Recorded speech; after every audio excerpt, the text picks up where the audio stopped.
to you by Sensodent K. बस pack नहीं है। SLS पैराफिन और दूध का करंट भी कौन? तो लाइफ का करंट ऑन? कुछ भी। तो ट्राई करके देख ले। Sensodent K toothpaste for sensitive teeth. Captain Brijesh Thapa, नायक डी राजेश, सिपाही विजेंद्र और सिपाही अजय, ये भारतीय सेना के उन 4 जवानों के नाम हैं जो 15 जुलाई 2024 को आतंकवादियों से लड़ते लड़ते शहीद हो गए। इन 4 शहादतों के साथ एक और संख्या ने जन्म लिया, 12। जी, बीते 80 दिनों में हुए आतंकी हमलों और आतंकरोधी कार्रवाइयों में हम 12 सैनिक खो चुके हैं। शहादत की खबर आते ही नेता और अफसर सांत्वना के ट्वीट की होड़ लगाने लगते हैं और इसकी रीच दुरुस्त रहे इसलिए एक्स ग्रेशिया यानी मुआवजे का ऐलान भी होने लगता है। लेकिन इस सवाल का जवाब देने से सब कतराते हैं कि जिस जम्मू कश्मीर में फ़ौज 70 साल से तैनात है, अब तक वहाँ से आतंक का सफाया क्यों नहीं हो पाया, रणनीति में कहाँ चूक हो रही है। अगस्त 2019 के बाद से जम्मू कश्मीर में खड़ंजा पड़े, नाली का उद्घाटन हो या फिर किसी महत्वाकांक्षी रेल परियोजना का फीता कटे, अनुच्छेद 370 के निष्प्रभावी होने का जिक्र प्रमुखता से किया जाता है। कहा जाता था कि अनुच्छेद 370 आतंक का सफाया करने में बाधक है। अब 370 नहीं है, विकास के कई काम भी हुए हैं, लेकिन आतंकवादी भी अब लगभग हर हफ्ते हमला कर रहे हैं। कैसे हो रहा है ये सवाल पूछा जाना ज़रूरी है।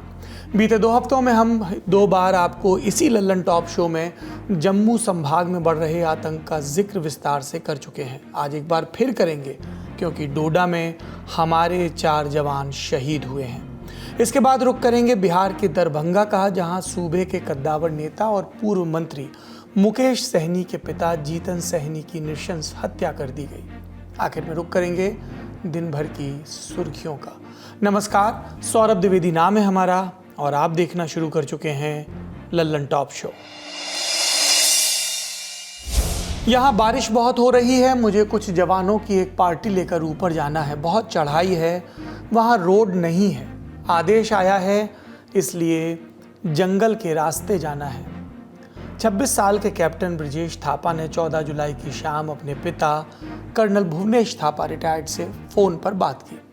पश्चिम बंगाल के दार्जिलिंग के रहने वाले कैप्टन थापा ये बातें कर रहे थे, तब उन्हें इस बात का भान भी नहीं था कि ठीक 24 घंटे बाद उनकी मुठभेड़ कुछ आतंकवादियों से होने वाली है जो डोडा के जंगलों में छिपे हुए हैं। दरअसल डोडा के उत्तर में 10 किलोमीटर चलने पर उरार बग्गी का इलाका पड़ता है। इस इलाके में भारतीय सेना को सूचना मिली कि 6 से 8 आतंकवादियों का एक गुट देखा गया। सूचना मिलते ही आर्मी ने जम्मू कश्मीर पुलिस और केंद्रीय रिजर्व पुलिस बल यानी CRPF के साथ एक जॉइंट ऑपरेशन चलाया। इसी ऑपरेशन में कैप्टन थापा और उनके साथी शामिल थे। भारतीय सेना के प्रवक्ता लेफ्टिनेंट कर्नल सुनील बरथवाल ने बयान जारी किया इस घटना के बाद। कहा कि 15 जुलाई की रात 8:40 के आसपास इस टीम का सामना उन आतंकवादियों से हुआ जो इलाके में छिपे थे। उस इलाके में जंगल घना था, पहाड़ी था इलाका और लगातार हो रही बारिश थी और नीचे उतर रहे बादल थे। इसकी वजह से विजिबिलिटी कम थी, देखना मुश्किल था। दोनों ओर से हुई फायरिंग में इंडियन आर्मी के 4 जवान घायल हुए। उन्हें बाद में इलाज के दौरान जब अस्पताल ले जाया गया तो वहाँ पर उन्होंने दम तोड़ दिया। ये 4 जवान वही थे जिनका हमने इस शो की शुरुआत में आपको नाम बताया। इसमें कैप्टन थापा भी शामिल थे। सूचना मिलने के बाद दार्जिलिंग में मौजूद कैप्टन थापा का परिवार अब इंतज़ार कर रहा है कि कब शहीद बेटे का शव घर आए, कब सम्मान के साथ अंतिम संस्कार हो। इन सब के बीच गम में डूबे परिवार ने मीडिया से बात की और बताए अपनी हालत। गर्व तो होता ही है ना, देश के लिए कुछ किया उसने, है ना, तो देश के लिए तो कुछ किया हुआ, तो गर्व तो होता ही है। ये है कि उसके अलावा फिर उसको हमने अभी वो हमसे दूर गए ना काफ़ी, उसके लिए भी हो सकता है। जवानों की शहादत पर रक्षा मंत्री राजनाथ सिंह ने भी शोक प्रकट किया। एक्स पर लिखा, हमारी सेना के बहादुर और जाबाज जवानों की शहादत की खबर सुनकर दुख हुआ। देश उन जवानों के परिवारों के साथ खड़ा है जिन्होंने लाइन ऑफ ड्यूटी में अपनी जान गंवाई। आतंकरोधी ऑपरेशन जारी है। हमारे जवान आतंक का खात्मा करने और शांति स्थापित करने के लिए कटिबद्ध हैं। सेना ने भी अपने आधिकारिक हैंडल के जरिए पोस्ट किया और बताया कि थल सेना प्रमुख जनरल उपेंद्र द्विवेदी समेत पूरी भारतीय सेना ने शहीद जवानों के प्रति शोक प्रकट किया। एक तरफ संवेदनाएं व्यक्त की जा रही थीं, दूसरी तरफ आतंकवादियों की तलाश में ऑपरेशन भी लगातार जारी था। सेना के पीआरओ ने इस ऑपरेशन पर भी एक बयान जारी किया और ये कहा, आतंकी उधमपुर, डोडा, किश्तवाड़ और भदेरवा के ऊपरी इलाकों से होते हुए कश्मीर की घाटी में घुसने की कोशिश कर रहे हैं। इसलिए इन इलाकों में लगातार जॉइंट ऑपरेशन चलाया जा रहा है। कठुआ में भी इस तरह के ऑपरेशन लगातार चलाए जा रहे हैं। मारे गए आतंकियों के पास से हथियारों का बड़ा जखीरा बरामद हुआ है। उनके पास से जो दस्तावेज मिले हैं उनसे साफ होता है कि सीमा पार के संगठनों का हाथ इसमें शामिल है। जब सेना को सीमा पार के संगठनों पर शक होता है तो खबरों में एक का नाम प्रमुखता से आता है। कश्मीर टाइगर्स इस आतंकवादी संगठन का नाम है। खबरों के मुताबिक 15 जुलाई को हुए हमलों की जिम्मेदारी इसी कश्मीर टाइगर्स ने ली है। इसे पाकिस्तान में मौजूद आतंकी संगठन जैश ए मोहम्मद का एक शैडो ग्रुप बताया जा रहा है। एक्सपर्ट्स के मुताबिक भारत ने जब जब लश्कर या जैश जैसे संगठनों को बैन किया तो ऐसे कई छोटे मोटे संगठनों ने जन्म लिया। दुकान वही रहती है, बस नाम बदल जाता है। इस तरह का एक संगठन है कश्मीर टाइगर्स। सुनिए एक्सपर्ट्स को जो इस मुद्दे पर और जानकारियां शेयर कर रहे हैं। उन्होंने ये एक नया पैंतरा शुरू किया 5-6 साल पहले, और वो ये कि शैडो ऑर्गेनाइजेशंस बना दी। जैसे आपने अभी खुद बताया कि जैश ए मोहम्मद का जो है कश्मीर टाइगर्स है, ऐसे ही लश्कर ए तोयबा का रेजिस्टेंस फ्रंट है। तो जो बड़ी बड़ी टेररिस्ट संगठन है उनके, उन्होंने एक दूसरा नाम खोल दिया। उससे क्या होता है कि दूसरे नाम से खोलने से टेररिस्ट ऑर्गेनाइजेशन अगर काम करना शुरू कर देती है तो अब अगर Jaish e Mohammed classified as terrorist organisation, लेकिन अब कश्मीर टाइगर्स को क्लासिफाई करने के लिए फिर हमारी तरफ से डोजियर बनेंगे, फाइल्स बनेंगी, घटनाएं होंगी, वारदातें होंगी जो कि हम उनको सिखाएंगे। तो उससे क्या होता है, उसमें थोड़ा समय लग जाता है। तो वो इस लूपहोल का फायदा उठा रहे हैं। दूसरी तरफ अब नई पीढ़ी आ रही है, तो ये जो नए ऑर्गेनाइजेशंस हैं ये ऑनलाइन का बहुत इस्तेमाल कर रहे हैं, इंटरनेट का बहुत इस्तेमाल कर रहे हैं। ये सीख इन्होंने आईसिस से ली है, दाइश से। तो ये इंटरनेट का फायदा उठा के इंटरनेट की रीच, व्हाट्सएप, फेसबुक, वो सब मतलब जो आजकल के एनेबलर्स और टूल्स हैं उनको ज्यादा इस्तेमाल कर रहे हैं। तो ये एक फर्क है। ये एक जो कश्मीर टाइगर्स का जो नाम हम सुन रहे हैं, बेसिकली ये और कोई नहीं है, एक नया मुखौटा है जैश ए मोहम्मद के लिए। ये हालिया घटनाक्रम हो गया, लेकिन अब हम आपका ध्यान उन कुछ आतंकी घटनाओं की ओर खींचना चाहते हैं जो बीते 4-5 महीनों के दरमियान हुई। 28 अप्रैल 2024 उधमपुर के एक गांव में आतंकवादियों ने गोलीबारी की। इस हमले में एक विलेज डिफेंस गार्ड की मौत हुई। 4 मई 2024 पुंछ में एयरफोर्स जवानों के काफिले पर हमला हुआ। एक अफसर शहीद हुआ और 5 जवान घायल हुए। 9 जून 2024 रियासी में श्रद्धालुओं से भरी बस पर आतंकियों ने हमला किया। 9 लोगों की मौके पर मौत। 11 जून कठुआ में आतंकियों ने गांव में गोलीबारी की, सीआरपीएफ जवान की हत्या। 11 जून को ही डोडा में पुलिस और आर्मी के ज्वाइंट चेक पॉइंट पर हमला, 5 सुरक्षाकर्मी घायल। 12 जून डोडा में एक ज्वाइंट सर्च टीम पर हमला, पुलिसकर्मी घायल। 8 जुलाई कठुआ में आतंकियों ने सेना के ट्रक पर हमला किया, 5 जवान शहीद और 5 घायल। 15 जुलाई डोडा में आतंकियों ने सर्च पार्टी पर हमला किया और 4 जवान शहीद। घटनाओं की ये सूची देखते हुए आप उधमपुर, पुंछ, रियासी, डोडा, कठुआ जैसे जो नाम सुन रहे थे उनमें एक बात कॉमन है। ये सभी इलाके जम्मू संभाग में मौजूद हैं और जम्मू में आतंकी एक्टिविटी को समझने के लिए आपको देखना होगा नक्शा और ग्राफिक्स। देश के नक्शे पर जो पहले जम्मू कश्मीर था, आज उसका एक बड़ा हिस्सा केंद्र शासित प्रदेश लद्दाख में आता है। बाकी के हिस्से में है जम्मू कश्मीर। चारों ओर से पहाड़ियों से घिरा इलाका है कश्मीर, जिसे आम बोलचाल में घाटी कहते हैं, वैली। कश्मीर घाटी की पश्चिमी दक्षिणी सीमा हिमालय पर्वत श्रृंखला की पीर पंजाल पहाड़ियों से लगती है। पीर पंजाल की ये पहाड़ियाँ ऊंची और नुकीली हैं, घने जंगल हैं। बरसात के दिनों में पहाड़ियाँ बरसाती नदियों से तो सर्दियों में बर्फ से अटी पड़ी रहती हैं। समझने के लिए यूँ समझें कि पीर पंजाल जम्मू कश्मीर और पाकिस्तान के कब्जे वाले कश्मीर के बीच की प्राकृतिक सीमा बन गई है। अब इसी जम्मू डिवीज़न में पुंछ, राजौरी, रियासी, जम्मू, डोडा, कठुआ जैसे इलाके आते हैं जो साल 2020 से आतंकी घटनाओं का नया केंद्र बन गए हैं। ऐसे में साल 2019 में अनुच्छेद 370 के निष्प्रभावी किए जाने के बाद जो राज्य में राष्ट्रपति शासन लगा था, उसके बाद की रणनीतियों पर भी चर्चा होने लगी है। आतंक के फ्रंट पर आतंकियों ने एक नई रणनीति पर काम किया। उन्होंने कश्मीर की घाटी वाला इलाका छोड़कर राजौरी और पुंछ जैसे पहाड़ी इलाकों को अड्डा बनाया और ऐसा करने के लिए उन्होंने कश्मीर की घाटी से लगने वाले पीर पंजाल पास का सहारा लिया, जिससे वो पहाड़ियों में सीधे दाखिल हो गए। साल 2021 से लेकर अब तक यानी 2024 के जून तक आतंकवादियों ने सिर्फ इन्हीं 2 इलाकों में 10 बार हमले किए, 45 से ज़्यादा जवानों, अधिकारियों और आम नागरिकों की हत्या की। घायलों की संख्या का सिर्फ अनुमान ही लगाया जा सकता है। ऐसे में कश्मीर शांत और जम्मू में आतंकवाद को बढ़त ये कैसे हो रहा है, हमने पूछा एक्सपर्ट से। अब हाल में जो सबसे बड़ा फर्क आ रहा है यहाँ पर, आमतौर पे ये होता था कि रेजिडेंट टेररिस्ट जो थे, जिनके रिकॉर्ड हमारे पुलिस में रहते थे, या फिर इन्फिल्ट्रेशन करके टेररिस्ट, तजुर्बेदार टेररिस्ट और लीडर आते थे और वो अपनी कार्रवाइयां करते थे पूरे कैंपेनिंग सीजन में। इस दफे देखा जा रहा है, जो मेरे बातचीत हुई है लोगों के साथ जम्मू में, कि जो टेररिस्ट ऑपरेट कर रहे हैं इनका कोई रिकॉर्ड नहीं है, इन पर कांटेक्ट भी ज्यादा नहीं है लोकल सिटीजन्स के साथ। आए हैं, पहाड़ियों में रहे हैं, 30-35 टेररिस्ट जो भी हैं, ये इनको एक इनका सपोर्ट बेस, एक छोटा नैरो सपोर्ट बेस है जिसमें पैसे देकर और ये खेल खेला जा रहा है कुछ ना कुछ। हालांकि हम हर दफे कहते हैं कि गुज्जर जो होते हैं, गुज्जर जात के जो लोग होते हैं, वो एंटी इंडिया नहीं होते हैं, प्रो इंडिया होते हैं, मगर मेरे तजुर्बे में कोई भी हो सकता है, पैसे का खेल किसी के साथ भी खेला जा सकता है। ऐसा नहीं है कि हमने लल्लन टॉप शो या अपनी ग्राउंड रिपोर्ट्स के माध्यम से ये सवाल पहली बार उठाया हो। आपको डिस्क्रिप्शन में ऐसे कुछ शोज़ के लिंक मिल जाएंगे जहां जम्मू संभाग में हो रहे आतंकवादी हमलों की सुध ली गई है। आपकी रुचि हो तो देख सकते हैं। जब लगातार हमले हो रहे हैं तब सुरक्षा बलों से चूक क्या हो रही है, इस पर भी बात हो रही है। क्या सेना के बनाए स्टैंडर्ड ऑपरेटिंग प्रोसीजर का ठीक से पालन नहीं हो रहा है? सुनिए एक्सपर्ट्स को।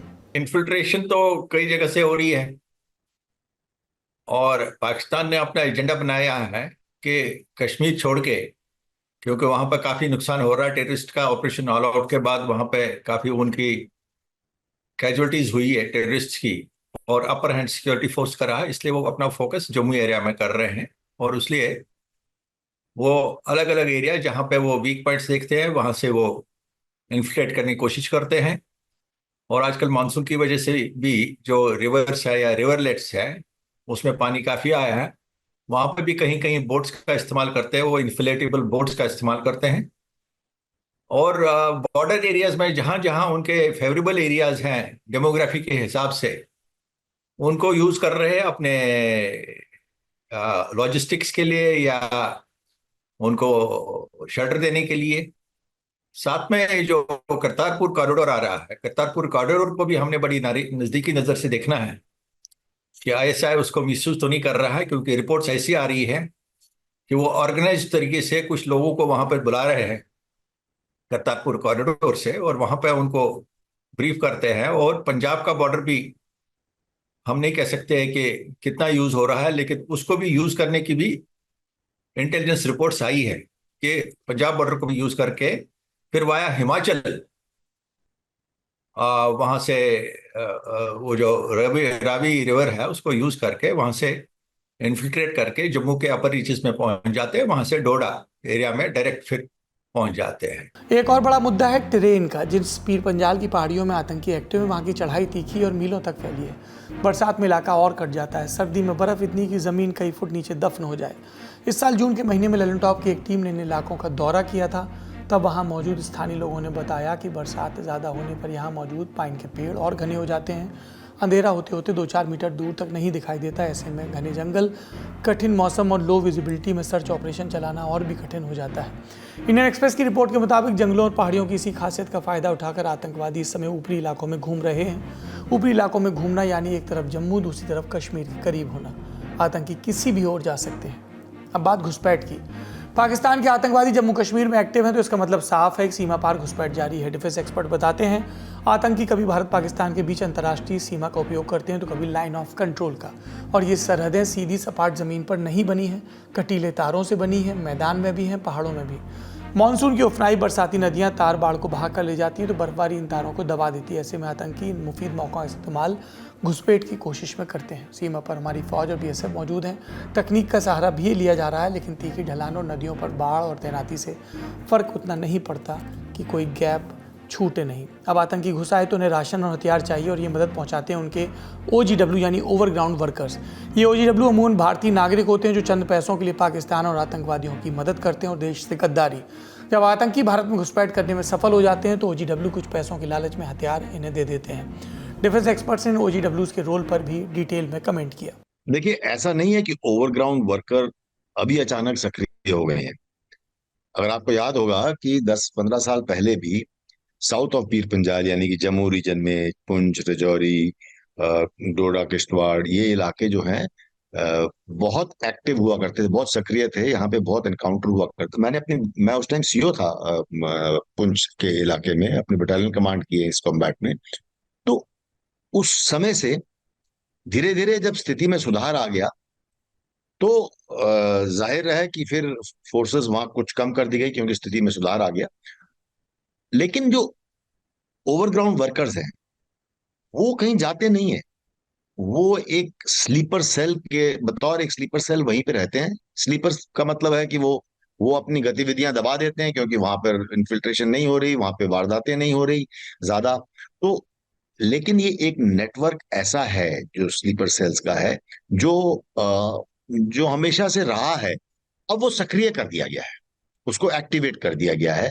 क्योंकि वैली में यानी कि पीर पंजाल के नॉर्थ में, कश्मीर वैली में, घाटी में जो है अब बहुत अच्छे नॉर्मलसी की तरफ बढ़ रहे हैं, डेवलपमेंट हो रही है, स्टोन पेल्टिंग नहीं होती है, बंद नहीं होते हैं, स्कूल खुलते हैं, सैलानी आ रहे हैं, टूरिस्ट आ रहे हैं। तो ये सब देखते हुए अब जब और इलेक्शन पीसफुल हो गए लोकसभा के, अब क्योंकि इलेक्शंस आ रहे हैं आगे, स्टेट इलेक्शंस, अब वो डोरमेंट इलाकों को जो साउथ पीर पंजाल के साउथ की तरफ है, जम्मू रीजन में, उनको एक्टिवेट कर रहे हैं। तो इसलिए वो जो ओजीडब्ल्यूज हैं जो पहले स्लीपर सेल्स थे वो दोबारा से सक्रिय किए जा रहे हैं। इन सारी मशक्कतों के बीच इस बात की तस्दीक करनी होती है कि सुरक्षा बलों को जानकारी मिलती रहे और इसके लिए उन्हें ज़रूरत होती है आम जनता से मिली जानकारियों की, यानी ह्यूमन इंटेलिजेंस की। जानकार बताते हैं कि जब कश्मीर में धारा 370 को निष्प्रभावी किया गया तब अलगाववाद और घुसपैठ को रोकने के लिए ह्यूमन इंटेलिजेंस की बहुत मदद मिली थी। लेकिन सुरक्षा बल जम्मू में इसको स्थापित करने के लिए फिलहाल मुश्किलों का सामना कर रहे हैं क्योंकि कश्मीर की घनी आबादी के मुकाबले जम्मू की आबादी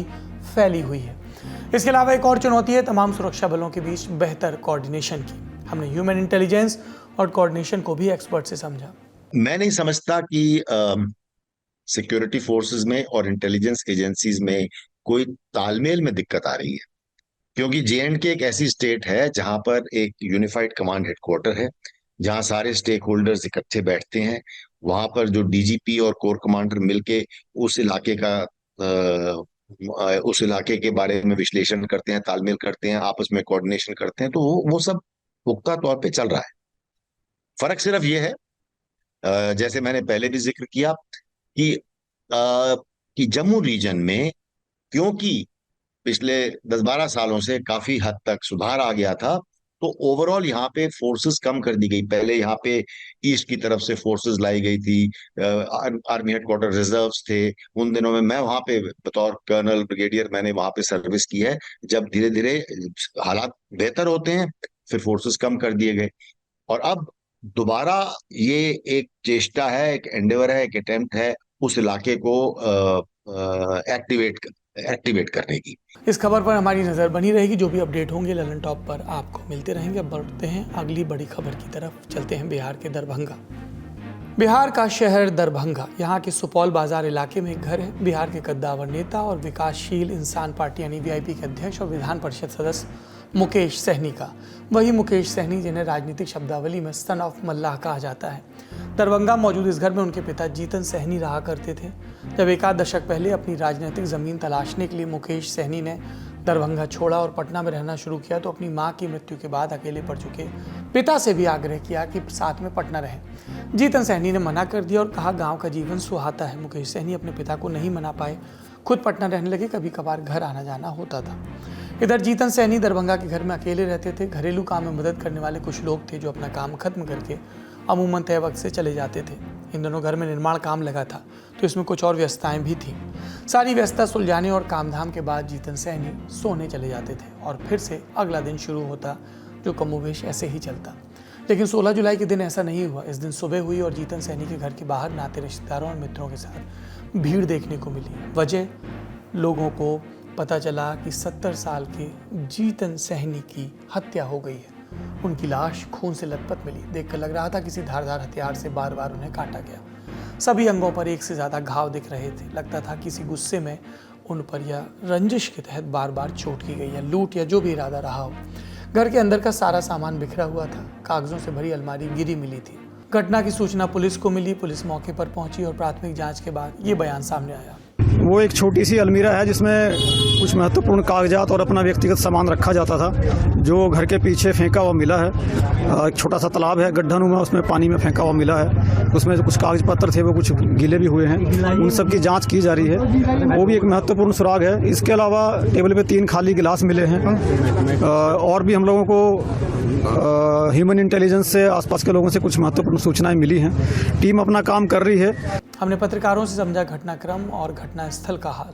देखिए, आज सुबह तकरीबन 7:15 बजे के आसपास ये खबर आई कि मुकेश साहनी, जो कि पूर्व मंत्री हैं बिहार सरकार के और वीआईपी पार्टी जो उन्हें चलाते हैं, विकासशील इंसान पार्टी, उसके राष्ट्रीय अध्यक्ष भी हैं, उनके पिता जितन साहनी की लाश जो है उन्हीं के पुश्तैनी आवास से मिली है, जो कि दरभंगा के बिरौल इलाके में स्थित है। और ये खबर जो है वो आग की तरह फैली, क्योंकि ये एक बड़े राजनेता के पिता की हत्या का मामला था। उनकी जो लाश मिली थी उनके घर से, उसके बाद ये खबर आग की तरह फैली और आनंद फानंद में फिर पुलिस भी मौके पर पहुंची और पाया कि जितन साहनी की जो लाश थी वो उन्हीं के कमरे में छत विछत स्थिति में थी। यानी कि उनके शरीर पर काफी सारे जख्मों के निशान थे, जिससे यह स्पष्ट हो रहा था कि किसी धारदार हथियार से उन पर हमला किया गया है और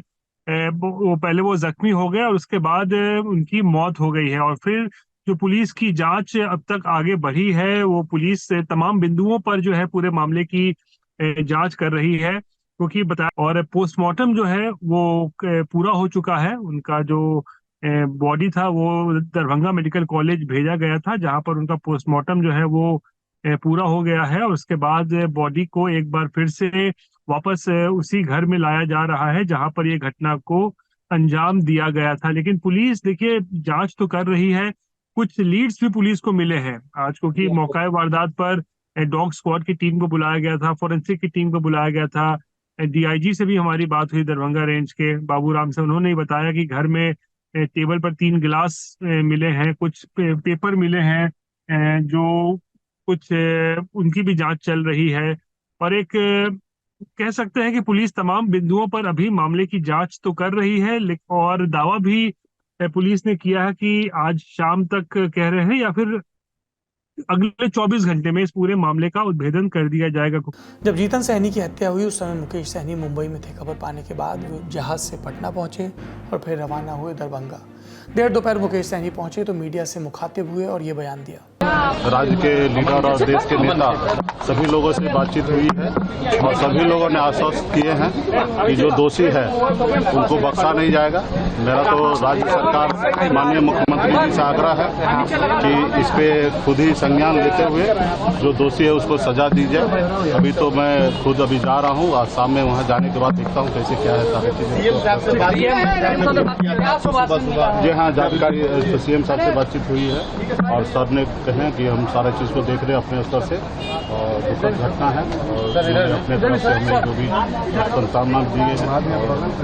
गृह मंत्री जी भी फोन किए थे, लालू जी भी फोन किए और तमाम जितने भी हमारे देश के राज्य के नेता हैं सभी फोन करे, सभी लोगों ने कहा हम आपके साथ हैं। जीतन सहनी की हत्या पर पुलिस की कार्रवाई शुरू होने के पहले राजनीति भी शुरू हो गई। जंगलराज के जो आरोप एक समय पूर्व की लालू सरकार पर लगते थे, अब नीतीश सरकार पर भी वैसे ही इल्जाम लग रहे हैं। मुकेश जी से सुबह मेरी बातचीत हुई और ऐसी घटना, इतनी निर्मम घटना मुकेश जी के पिता की, और हम तो एसपीडी ट्रायल दोनों बच्चों का भी, जो बच्ची के साथ हुआ उसका भी, और मुकेश जी के पिता की अविलंब एसपीडी ट्रायल चाहेंगे और अविलंब इसको सजा मिले और जो पदाधिकारी इसमें संलिप्त है या लापरवाही बरते है उसका सस्पेंशन। आज मुकेश भाई कि पिता की निर्मम हत्या हुई कल, तो ईश्वर उनको संबल दे। माता पिता का साया उठना किसी के लिए भी बहुत मुश्किल होता है कोप करना, लेकिन हम किससे सवाल पूछे? रिटोरिकल स्टेटमेंट मैं देख रहा हूं सुबह से, कुछ से कुछ बके जा रहे हैं, बोले जा रहे हैं कि ट्रंप को भी वो कमाल की बात है भाई। मतलब शर्म को, हया को कहां छोड़ा है। त्वरित कार्रवाई हो और बिहार सरकार से अगर नहीं संभल रहा तो हाथ जोड़ के विनती करता हूं कि मुख्यमंत्री जी कह दें आई क्विट। विपक्षियों के आरोपों का जवाब दिया सत्ता पक्ष के नेताओं और मंत्रियों ने। बिहार जैसे डेंसेस्ट पॉपुलेशन वाले स्टेट में हम 20 मिनट के अंदर मेरा 112 का जो प्रावधान हम लोगों ने किया है, तुरंत कार्रवाई के लिए पुलिस पहुंचती है। तो हम देश में सबसे तेज गति से काम करने वाली पुलिस हमारी है। लगातार हम लोग काम कर रहे हैं और कार्रवाई होगी, इसमें कहीं दो मत नहीं। कोई जो भी अपराधी हैं उसको बख्शे नहीं जा सकते। बिहार में कानून का राज चल रहा है, इसमें कहीं संदेह नहीं है। रहा बात मुकेश सहनी जी के पिताजी की घटना से, हम सारे लोग चिंता में हैं और संवेदना भी है। जो भी घटना का अंजाम दिया है, चाहे वो कितना हो दूर भाग जाए, प्रशासन उठा के लाएगी, उस पर उचित कार्रवाई करेगी। इन राजनीतिक बयानबाजियों के बीच उस सवाल का जवाब अधूरा रहा कि जीतन सहनी की हत्या हुई क्यों? क्या ये व्यक्तिगत रंजिश के तहत हुई हत्या थी? क्या चोरों या डकैतों ने इस हत्या को अंजाम दिया, या इस हत्या का कोई राजनीतिक एंगल भी था? हमने स्थानीय पत्रकारों से घटना का स्केल जानना चाहा। थ्योरी तो बहुत सारी चली है। कोई कह रहा है कि चोरी के वजह से कोई चोरी करने आया था, उसके बाद उन्होंने विरोध किया इसीलिए उनकी हत्या कर दी गई। कोई राजनीतिक साजिश का भी एंगल इसमें बता रहा है, पारिवारिक रंजिश भी हो सकती है। ये तमाम बिंदु ऐसे हैं जिसको खंगाले जा रहे हैं। पुलिस सभी को जो है नकार नहीं रही है, एक भी एंगल को। सभी बिंदुओं पर जो है वो इस वक्त जांच चल रही है। और एक बात तो पुलिस ने साफ किया है कि इस पूरे मामले में एक नहीं बल्कि एक से ज्यादा हमलावर जो है वो शामिल थे, जो इस पूरी घटना में शामिल है। और अभी तक मर्डर वेपन जो है, जिससे वेपन का इस्तेमाल किया गया था, हथियार का इस्तेमाल, वो भी अभी तक बरामद नहीं किया गया है। हालांकि पुलिस कई लोगों से जो है वो पूछताछ इस पूरे मामले को लेकर कर रही। मामले में जांच करती पुलिस ने 2 संदिग्धों को हिरासत में लिया है। पूछताछ जारी है। जांच की दिशा और सफलता में कितनी देर जैसे सवालों पर तमाम तबकों के जवाब क्या मिले, समझते हैं। अभी तक की जो सूचना मिल रही है उसमें घर की अलमारी एक बाहर पाई गई है, उसमें कुछ रुपए और कागजात मिले हैं, उसकी भी बारीकी से जांच की जा रही है। घर के अंदर 3 गिलास पाए गए हैं, उसमें किस तरह का पदार्थ है उसकी भी जांच की जा रही है। घर में 3 बाइक पाई गई हैं, तो वो बाइक किसकी हैं, मोटरसाइकिल, वो उस संबंध में भी जांच की जा रही है। तो कुल मिलाकर के एक वैज्ञानिक जांच हेतु जो सभी संबंधित साक्ष्य हो सकते हैं उसकी जांच की जा रही है। इसके अलावा डॉग स्क्वाड को भी यहाँ से रवाना किया गया, वो भी घटनास्थल पर पहुंचकर उसके द्वारा जो कार्रवाई अपेक्षित है वो की जा रही है। पटना से एक एसटीएफ की टीम जो अपराध और अपराध कर्मियों में जानकारी रखने वाले दक्ष पुलिस पदाधिकारी हैं, उनके साथ में भेजी गई है, जो कि तकनीकी जांच और रेड छापामारी में दरभंगा पुलिस की मदद करेंगे। घटना के त्वरित उद्भेदन हेतु एक एसआईटी का गठन किया गया है। उस एसआईटी में ग्रामीण पुलिस अधीक्षक दरभंगा उसकी नेतृत्व करेंगे। ये तो घटना के ब्यौरे हो गए। अब जानते हैं कौन थे जीतन सहनी। लोकसभा चुनाव 2024 के वक्त इंडिया टुडे हिंदी के पत्रकार पुष्यमित्र ने उनसे मुलाकात की और जीतन सहनी का एक संक्षिप्त इंटरव्यू भी लिया।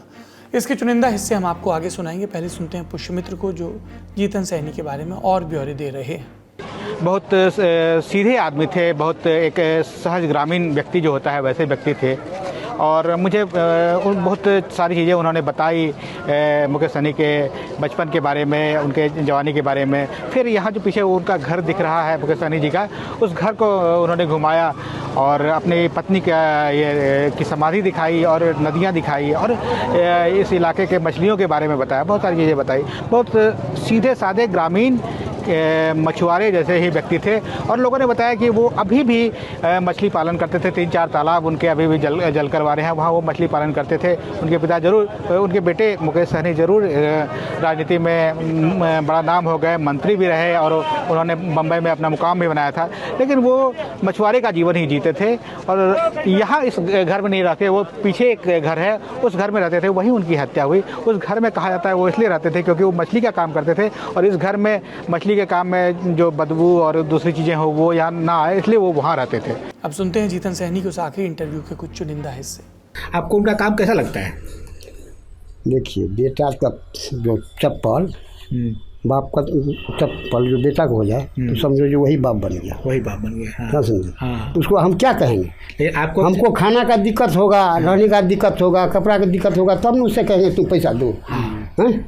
नहीं मतलब यह है कि आपके समाज के लिए काम करते हैं ना, सहनी समाज के लिए मरने के लिए तैयार है, मरने के लिए तैयार है।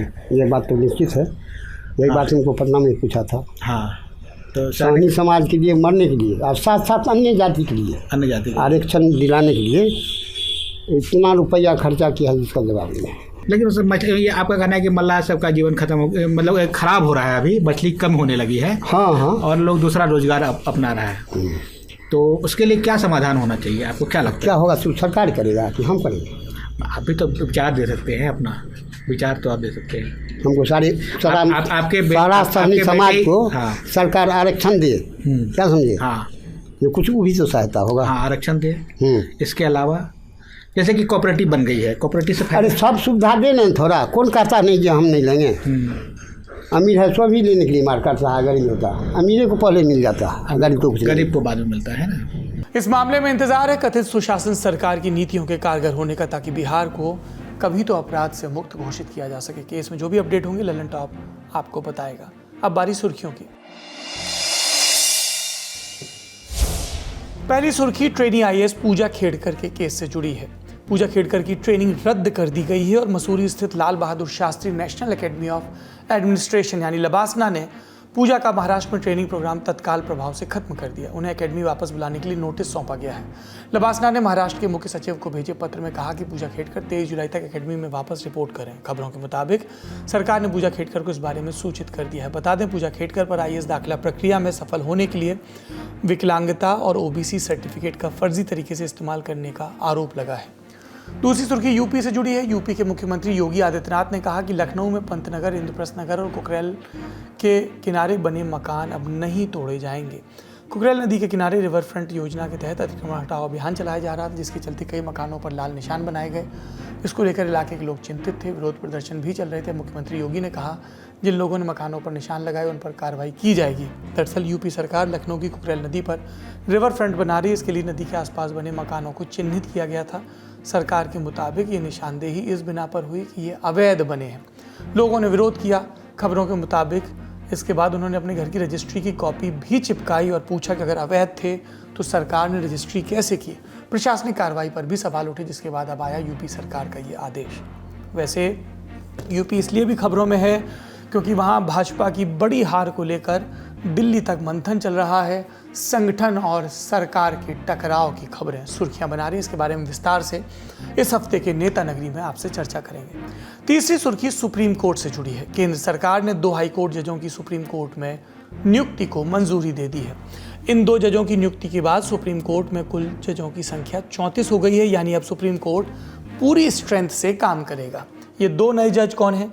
जम्मू कश्मीर और लद्दाख हाई कोर्ट के chief justice N Koteshwar Singh, जो मणिपुर के रहने वाले हैं, और मद्रास हाई कोर्ट के acting chief justice R Mahadevan, जो खुद चेन्नई के रहने वाले हैं।